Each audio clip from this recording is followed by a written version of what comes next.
The FBI agent sitting across from me has kind eyes, but her voice cuts through the sterile conference room like a blade. Ms. Talley, we need to discuss your testimony from 2019. Specifically, the allegations you made regarding domestic violence. I wrap my fingers around the lukewarm coffee cup, trying to steady myself.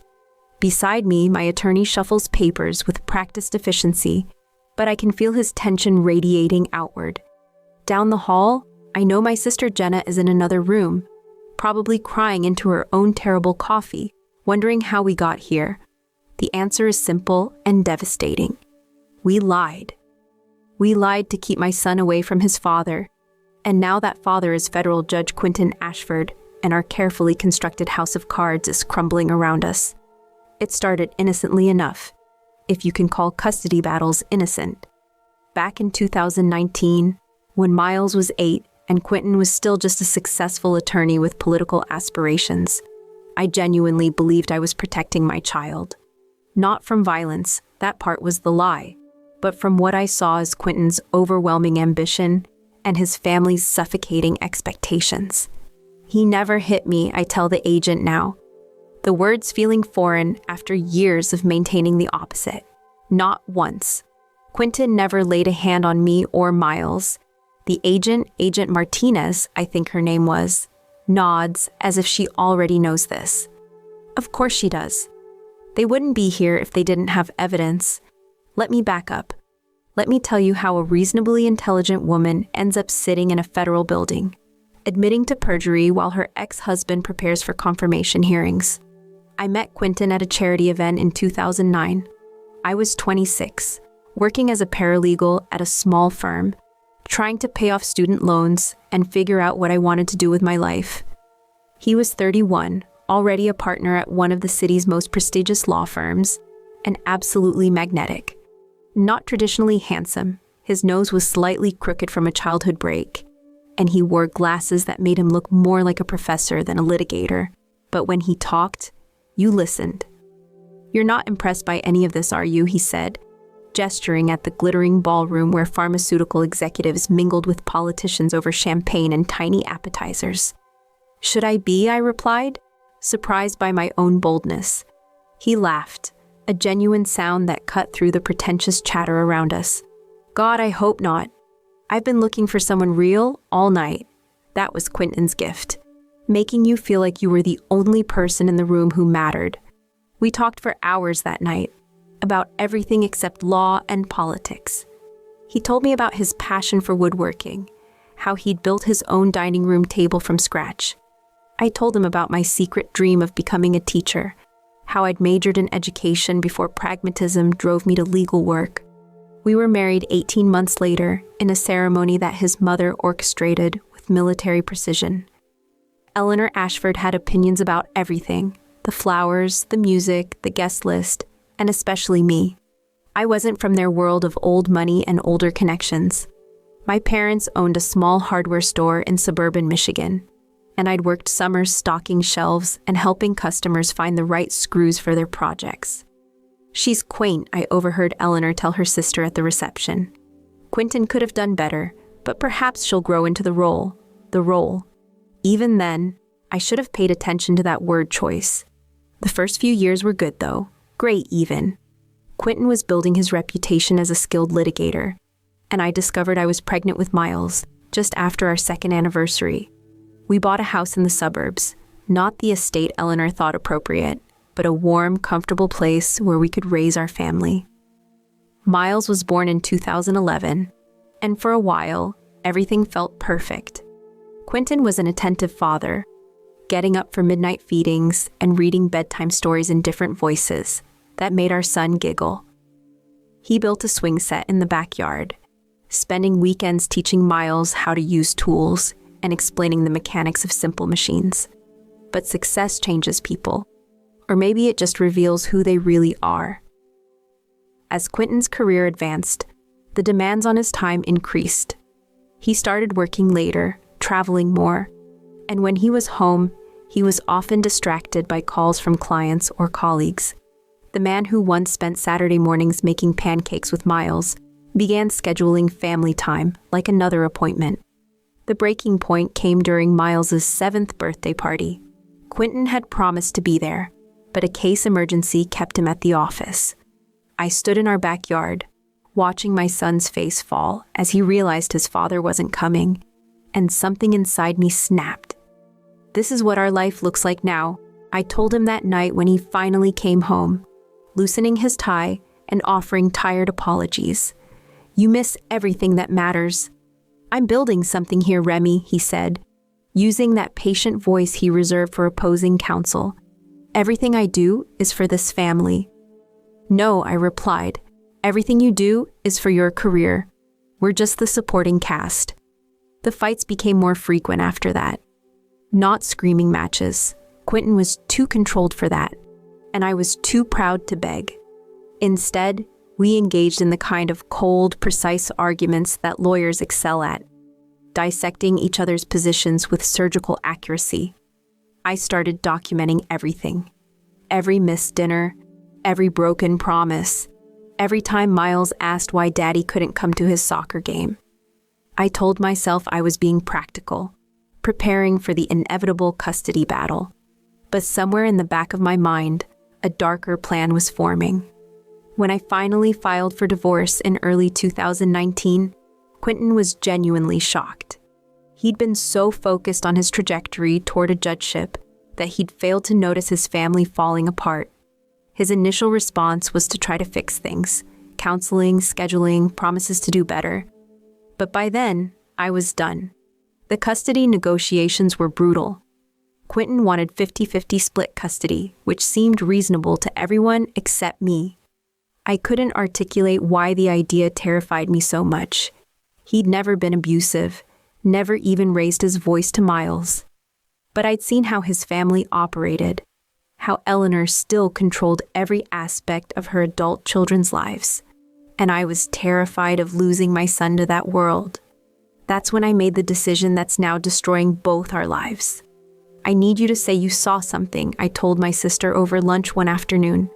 We were sitting in a quiet restaurant, and I kept my voice low, as if that would make the request less awful. "Saw what?" she asked, though I could tell from her expression that she already knew. "Him hitting me, or threatening to, something that would give me grounds to limit his visitation." My sister set down her fork, staring at me with a mixture of horror and pity. "Remy, you can't be serious." "He'll destroy Miles," I said, the words tumbling out in a desperate rush. "You've seen how his family operates. Eleanor is already talking about boarding schools and family expectations. She wants to mold him into another version of Quentin, and I can't let that happen." "So you want me to lie in court? To accuse your ex-husband of domestic violence?" When she said it like that, it sounded as terrible as it was. But I was drowning in my own fear and desperation, and I couldn't see any other way out. "Just once," I pleaded. "Just say you came over and saw him grab my arm or heard him yelling threats. Something small but enough to get supervised visitation." She stared at me for a long moment. She was younger than me by 4 years, and she'd always looked up to me, always trusted my judgment. That trust is what I exploited. "If I do this," she said finally, "if I lie for you, we can never take it back. You understand that, right?" I nodded, though I don't think I really understood anything in that moment except my own panic. The hearing was scheduled for a Friday morning in April. I testified first, my voice shaking as I described fictional incidents of emotional abuse and intimidation. I talked about how Quentin would grab my arms during arguments, how he'd once thrown a coffee mug against the wall near my head, how I'd become afraid to contradict him in front of Miles. None of it was true, but I delivered it with the conviction of someone who'd been rehearsing the lies for weeks. Then my sister took the stand. She was nervous, stumbling over her words as she described coming to our house and witnessing Quentin forcefully grab my wrist during an argument. She said she'd seen me flinch, seen the fear in my eyes, and that I'd begged her not to say anything because I was afraid it would make things worse. Quentin's attorney cross-examined both of us, but we stuck to our story. The judge, a different judge thankfully, seemed reluctant to believe the allegations. but he couldn't ignore testimony from 2 witnesses. He ordered supervised visitation for Quentin and mandatory anger management classes. I should have felt victorious, but instead, I felt sick.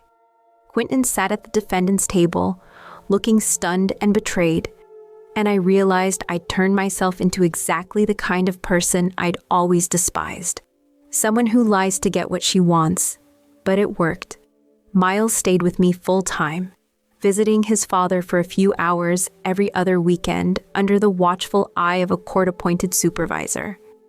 Quentin completed his anger management classes without complaint, never once protesting his innocence publicly, probably because he knew it would hurt his chances for a judicial appointment. The irony is that he became a better father during those supervised visits. Stripped of distractions and forced to focus entirely on Miles for their brief time together, he rediscovered what he'd lost. He started teaching Miles chess, sharing stories about his own childhood, really listening when our son talked about school and friends and fears. I watched from the waiting room sometimes, seeing my ex-husband and son bent over a chessboard or working on homework together, and I felt a growing sense of unease. This wasn't the monster I'd portrayed in court. This was just a man who'd gotten lost in his ambitions and was trying to find his way back to his child. The guilt started eating at me, especially as Miles began asking why he couldn't spend more time with his father. "Daddy's different now," he told me one night.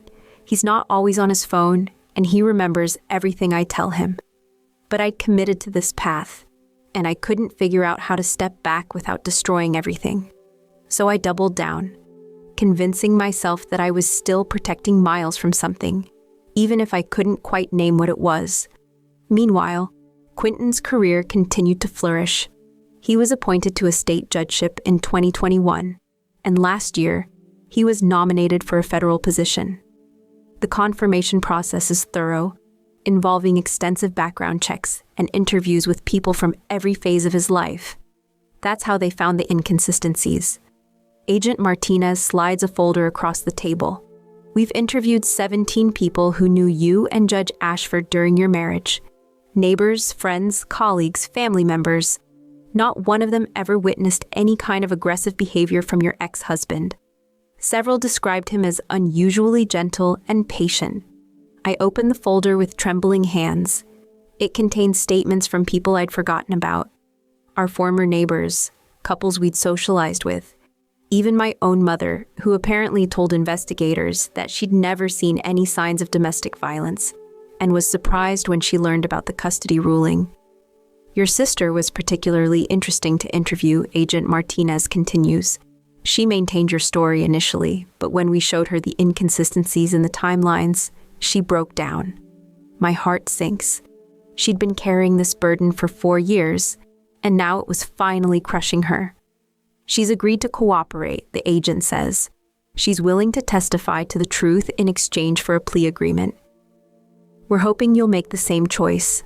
I look at my attorney, who nods slightly. "We've already discussed this possibility. The evidence against us is overwhelming, and my only hope for leniency is full cooperation." "I'll tell you everything," I say, the words coming out in a rush. "But I need you to understand, I never meant for it to go this far. I was scared and stupid, and I made a terrible decision. But I never intended to hurt anyone except Quentin." Over the next 3 hours, I tell them everything. The real reasons for the divorce, my fears about losing Miles to the Ashford family's influence, the way I manipulated my sister into lying, and the guilt that's been consuming me for years. Agent Martinez listens without judgment, taking notes and asking clarifying questions. When I finish, she sets down her pen and looks at me with those kind eyes. "Ms. Talley, I have to ask, if you'd been honest from the beginning, what do you think would have happened? I consider this, really consider it, for the first time in years. Quentin would have gotten joint custody," I say slowly. "He would have been a good father, probably better than he was when we were married, because he would have had to be intentional about it. Miles would have grown up knowing both his parents, and I take a shaky breath. And I wouldn't have destroyed so many lives over my own selfishness." The agent nods. Judge Ashford's confirmation hearing is scheduled for next month. Our investigation will likely become public knowledge before then. I feel a fresh wave of shame. Not only have I hurt my family, but I've potentially derailed the career of a man who never deserved it. A man who, despite our differences, was fundamentally decent and honest. Will he still be confirmed? I ask. That's not up to us, Agent Martinez replies. But I will say that our investigation has found no evidence of any wrongdoing on Judge Ashford's part. If anything, his response to these false allegations, completing counseling, accepting restricted visitation without complaint, continuing to be a devoted father, speaks well of his character. After the interview, I sit in my car in the FBI parking garage, staring at my phone. I have Quentin's number, but I haven't called him in over 2 years. What do you say to someone you've tried to destroy? How do you apologize for 4 years of lies? I dial before I can lose my nerve. Hello, Remy. His voice is cautious but not hostile. I'm sorry, I blurt out. I'm so sorry, Quentin. I lied about everything. You never hurt me, and I made Jenna lie too. And I've destroyed everything because I was scared and selfish and... I know, he says quietly, cutting off my rambling apology. The FBI contacted me yesterday. They wanted to give me a heads up before the story breaks. I start crying then, ugly sobs that I can't control. I'm sorry, I keep saying. I'm so sorry, I know you are, he says, and his voice is gentle, the way it used to be when we were happy. The question is, what are we going to do now? I don't know. I'll probably go to prison. Jenna might too. I've ruined everything. You made a mistake, he says. A big one, but still a mistake. People don't have to be defined by their worst moments. How can you not hate me, I ask. There's a long pause. Because you're Miles's mother, he says finally. And because underneath all this mess, I think you were trying to protect him. You went about it in the worst possible way, but your intentions weren't malicious. The confirmation hearing will happen or it won't. I've been preparing for this possibility since the investigation started. If it derails my nomination, I'll find other ways to serve. His calmness makes me feel even worse. He's handling this crisis with the same measured approach he brought to everything else, while I'm falling apart. Quentin, I say, I need you to know that you were never the problem. You were a good husband and a good father, and I let my own fears and insecurities destroy our family. Miles deserves better from both of us. He does, he agrees. And maybe we can give him better even now. Maybe we can show him that people can make mistakes and still try to do the right thing afterward. After we hang up, I sit in the parking garage for another hour, thinking about the path that led me here. I'd been so focused on protecting Miles from some imagined future harm that I'd caused real, present harm to everyone I claimed to love. The story breaks 3 days later. Federal judge nominee's ex-wife admits to perjury in custody case, reads the headline in the Washington Post. The article is thorough and devastating, detailing the false allegations, the investigation, and the cooperation agreements that Jenna and I have signed. My phone starts ringing immediately.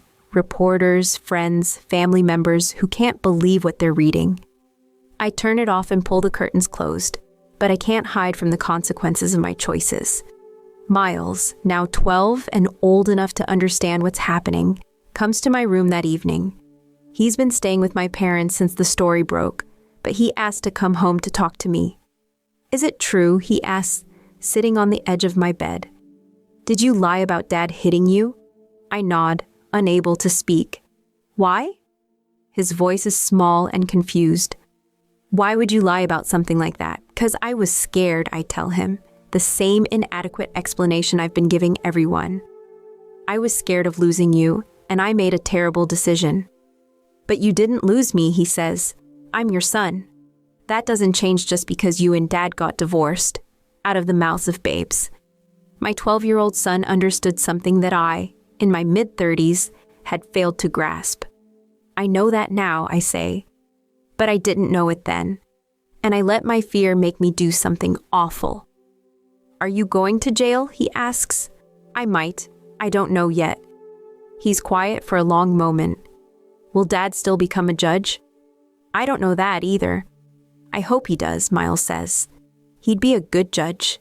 He's fair, and he listens to people, and he doesn't get angry even when people are mean to him. The irony isn't lost on me. My son, who's been caught in the middle of this mess, has more insight into his father's character than I did when I was married to the man. The confirmation hearing is postponed while the Senate Judiciary Committee reviews the new information. Some senators call for withdrawing the nomination, arguing that the scandal will overshadow Quentin's judicial work. Others defend him, pointing out that he was the victim of the false allegations, not the perpetrator.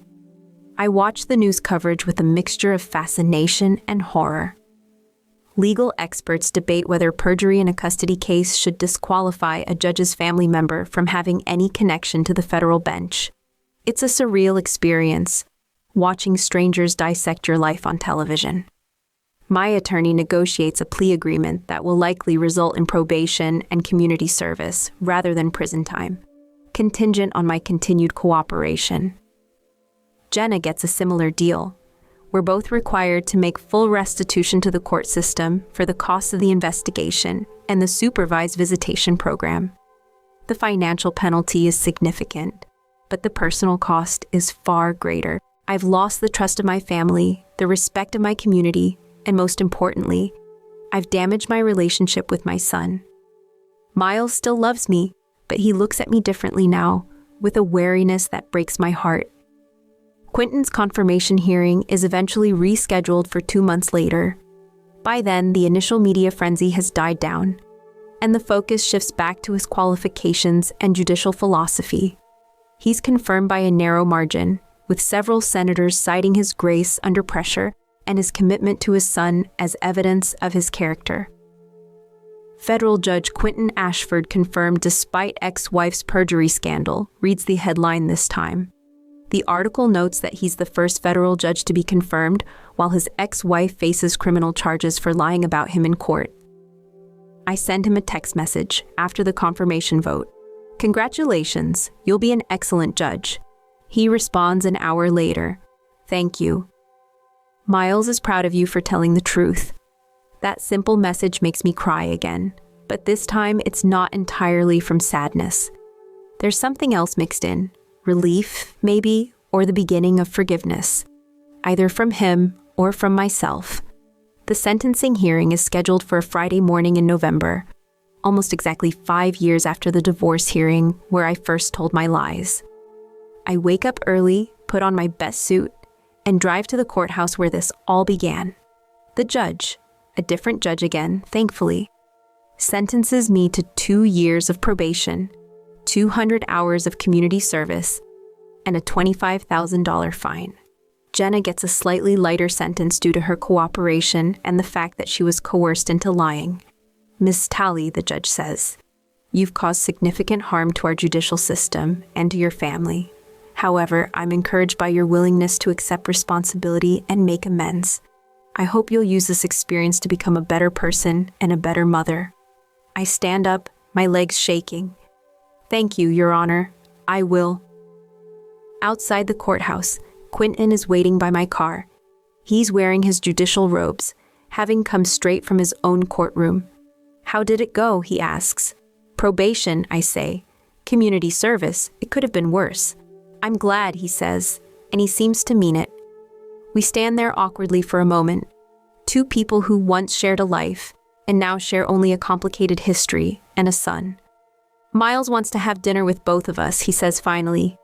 Together, I mean. He says he's tired of having 2 separate families. I'd like that, I say, if you think it's a good idea. I think it's what he needs, Quentin replies. And maybe what we need too. We can't undo what happened, but we can try to be better going forward. That dinner takes place the following week, at a family restaurant that Miles picks out. It's awkward at first.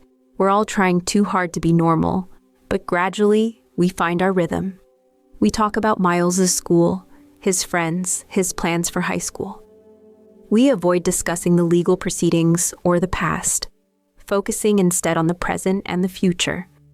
Can we do this again? Miles asks as we're leaving. Not like every week or anything, but sometimes. Quentin and I exchange glances. If your mother is comfortable with it, he says. I think it's a good idea, I agree. We're still a family, even if we're not the same kind of family we used to be.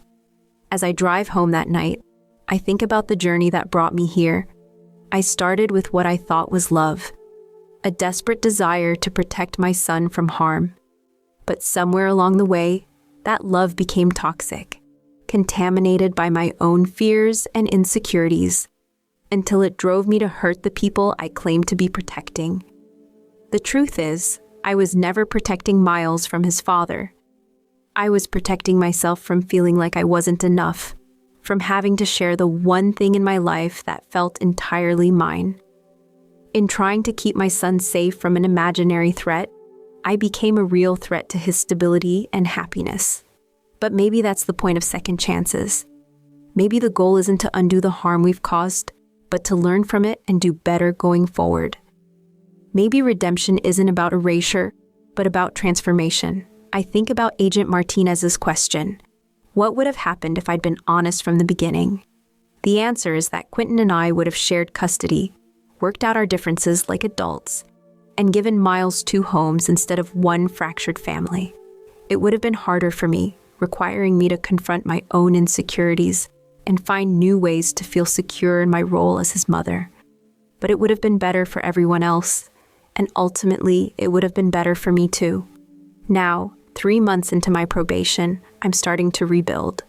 I'm seeing a therapist to work through the anxiety and control issues that led me to lie in the first place. I'm volunteering at a legal aid clinic as part of my community service, helping other families navigate custody disputes and trying to steer them away from the kinds of destructive choices I made. Sometimes the hardest truth to accept is that our good intentions don't excuse our bad choices. But sometimes, if we're very lucky, admitting that truth is the first step toward becoming someone better than we were before. I had my sister lie about witnessing domestic violence. Now my ex-husband is a federal judge, and we're facing the consequences of our perjury. It's a mess of my own making, but it's also a lesson in the power of truth.